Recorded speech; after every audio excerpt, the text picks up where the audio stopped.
Hello and welcome to the last genuine learning blog of 2022. I don't know how this year has just flown by, but we are about to embrace our 2-week time off. We call it our mental health weeks in order to decompress after a really long year of training and allow us to be ready to come into 2023 reset and really ready to embrace. So we are excited. And so this is our last blog, and we have chosen to cover the proposed changes to the peer review standards. Now, the AICPA did put this out last month, but there's been a lot going on that we had to cover before we got to this, because this is really just a set of technical corrections. So this was actually issued on November 16th of 2022. Comments are due January 31st of 2023. So we have a little bit of time before you have to respond here.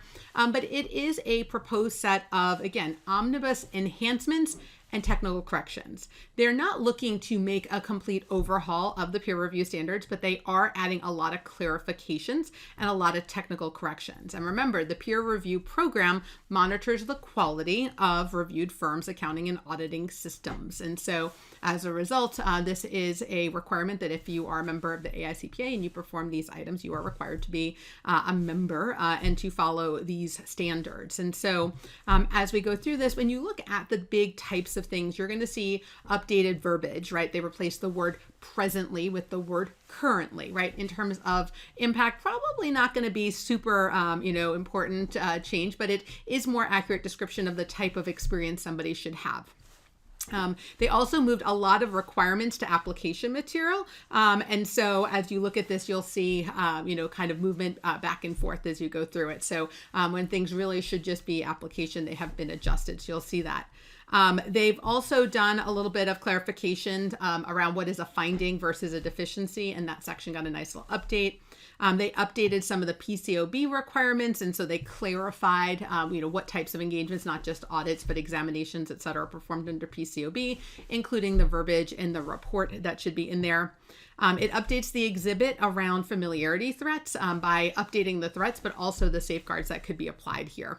And so I think there's a lot of little things that you can be getting pretty comfortable with as we go through here. And so they did remove some explicit guidance and allow a little bit more risk assessment. So for example, in one of the paragraphs, it used to say you would have to give priority to a certain type of SOC engagement. Now they said you should evaluate whether one or both of these engagements should be selected based on the peer review risk.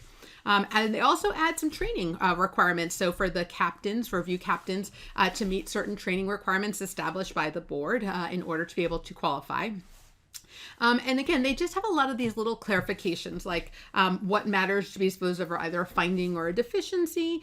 And they have some clarifications around even CPE and what type of response is appropriate when there are non-conforming engagements, and they kind of clarify the language around these non-conforming engagements and the types of engagements to which you can apply CPE courses as a response to the non-conforming engagements. So in terms of reading it, it's actually really not that long. And so you have the opportunity, if you're interested, even if you are like us taking a couple of weeks off, you will have the opportunity to still respond in January. If you are a peer reviewer, I definitely would want you to review this and take a look. If you are the reviewed firm, I also would want you to take a look and see if there's anything in there catches your attention, or maybe something that they missed in this update.